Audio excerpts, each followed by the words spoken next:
আমাৰ চিনেমা ইণ্ডাষ্ট্ৰীৰ উন্নতিৰ ক্ষেত্ৰতো সহায় কৰিব, আমাৰ অসমীয়া চিনেমা ইণ্ডাষ্ট্ৰীৰ উন্নতিৰ ক্ষেত্ৰতো সহায় কৰিব, লগতে আমাৰ তিয়কবাসীৰ যিসকলৰ আমোদ প্ৰমোদ তেওঁলোকে যি ইচ্ছা সেয়াকো তেওঁলোকে পূৰণ কৰিবলৈ সক্ষম। আৰু এইটো এটা ফ্ৰেঞ্চাইজি হয় যিহেতু, গতিকে প্ৰজেক্টটো আমি ভাল দেখিলোঁ, ভাল পালোঁ, আৰু সেইকাৰণে আমি এইটো চাইন কৰিলোঁ।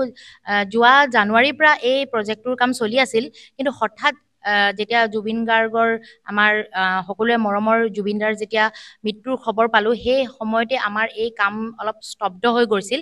তাৰপিছত আকৌ তেওঁৰ যি সপোন, সেই সপোনক আমি সাকাৰ কৰিবৰ কাৰণে, সেই সপোনক পূৰ্ণ কৰিবৰ কাৰণে আমি দুয়োজনে থিৰাং কৰি এই কাম আকৌ দ্ৰুত কৰি তুলিছোঁ।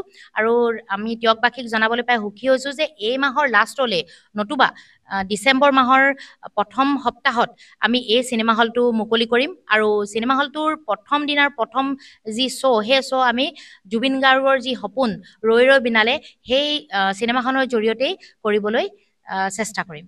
কৈছোৱে যে তিয়কত আমোদ প্ৰমোদৰ বা ব্যৱস্থা একোৱে নাই। যিবিলাক ইণ্ডাষ্ট্ৰী হয়, যিবিলাক উদ্যোগ হয়, সেইবিলাক সাধাৰণতে নগৰমুখী হয়, আৰু তিয়কখন এখন পিছপৰা অঞ্চল।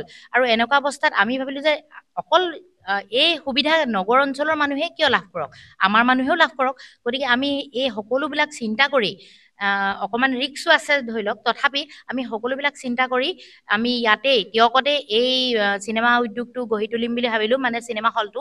আৰু তাকে প্ৰতিষ্ঠা কৰাৰ পাছত এতিয়া আমি এগৰাকী মহিলা হিচাপে মোৰ নিজেও অলপমান লাগিছিলে বাৰু অকণমান হেৰি, কিন্তু তথাপি ভাবিছোঁ যে এনেধৰণেই থাকিলে নহ'ব, যিহেতু ই মহিলাসকলৰ আদৰ্শস্বৰূপ হ'ব লাগিব, সেয়েহে অলপমান দায়িত্ব বাঢ়িব, কিন্তু মই নিজেই নিষ্ঠাৰে আৰু সততাৰে এই কাম সম্পূৰ্ণ কৰিম বুলি আশা প্ৰকাশ কৰিছোঁ। আমাৰ যিসকল অসমীয়া ল'ৰা ডেকা গাভৰু, তেওঁলোককে আমি ইয়াত মানে তেওঁলোকৰ যোগ্যতা অনুসৰি ইয়াত আমি নিয়োগ কৰিম বুলি, আৰু অতি শীঘ্ৰেই আমি ইয়াৰ নিয়োগ বাৰ্তা পোষ্ট কৰিম, য'ত তেওঁলোকে বিভিন্ন প্ৰকাৰৰ পদত নিজৰ কাৰণে তেওঁলোকে এপ্লাই কৰিব পাৰিব।